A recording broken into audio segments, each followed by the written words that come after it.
когда он будет, где погребен и во сколько будет это. Это «Казанская газета», да? Да, это «Казанская газета». В руках Сергея Ермолаева строки от 6 сентября 1916 года. Газеты пишут: тело Анисима Панкратова привезут в университетскую церковь. Оттуда на Куртинское кладбище. Так в те годы называлось Арское. Город прощается с героем. Сейчас уже никто не оспаривает значимость этого имени в истории, то, что это имя связано с Казанью, потому что герой похоронен у нас со всеми воинскими почестями. Его имя знала вся Казань, страна и даже мир. Анисим Панкратов – первый русский, совершивший кругосветное путешествие на велосипеде. Ему было 23, когда он выехал из китайского Харбина, пересек Альпы, Россию, Европу и вернулся, обогнув всю планету.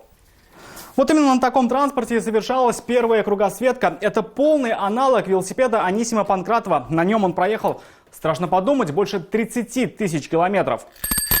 Велосипед появился в 1910 году. Через год уже Панкратов совершил свое первое велопутешествие, которое продлилось 2 года, с 1911 года по 1913 год. Этот триумф остался на исторических фото. Подтянутый мужчина с лавровым венком на голове и есть Анисим Панкратов. Этот образ чуть было не отлили в бронзе на Петербургской улице. Уже есть место, осталось найти средства на воплощение памятника герою. Вот этот венок, это символизирует его награду за кругосветный велосипедный поход. Лавровый венок, пропеллер летчика. Кому, если не Анисиму Панкратову, посвящены эти символы? У ученых нет практически никаких сомнений. Об этом говорят все материалы ученых последнего времени.